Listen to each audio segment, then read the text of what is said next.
Okay, ito na yung ating fuel injector. So, ito yung fuel injector na ginagamit natin. Ginamitan natin na siyang fuel injector ng Honda Click 125. Pwede yan dalawa. Pero kung isa lang, mayroon siyang pangsirado. Okay, pangsirado. May washer man yan. May o-ring. So, may pasirado para di magpatak-patak. So, mayroon siyang gusto mong pabilisin. Pwede ding babaan. 950. 900. Kung gusto mong pabilisin, magdagdag ka. 1,000. 1,050.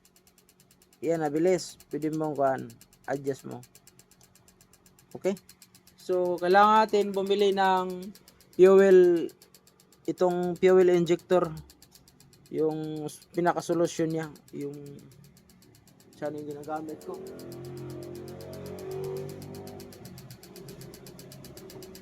So, ito yung ginagamit natin na ultrasonic solution sa fuel injector, no? Clean fuel injector. Marami siya pwede sa throttle body. So kailangan lang natin yung ultrasonic mismo. So ito naman binili natin sa murang halaga lang, 6,000 plus yan. Kaysa bumili tayo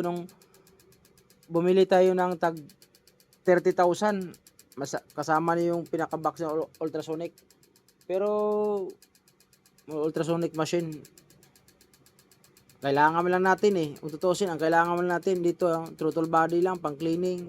Sa gilid, pwede naman tayo may pang CVT cleaner naman. So ang atin lang dito na mabigay natin yung serbisyo pagdating sa fuel injector na type na motor o mga FI type o pwede na dito. So pwede pagsabayin natin yan, dalawang fuel injector, pwede.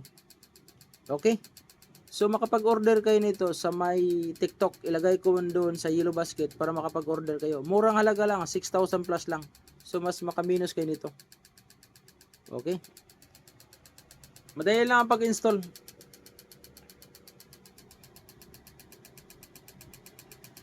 Lakasan natin ang magresulta.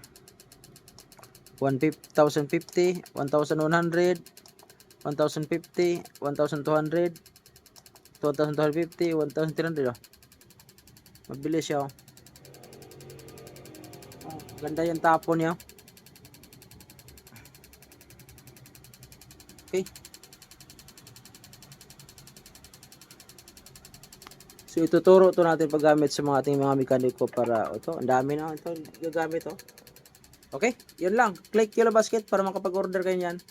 Dito lang to contact battery Sa battery lang natin kinukunik. Okay, mas tipid.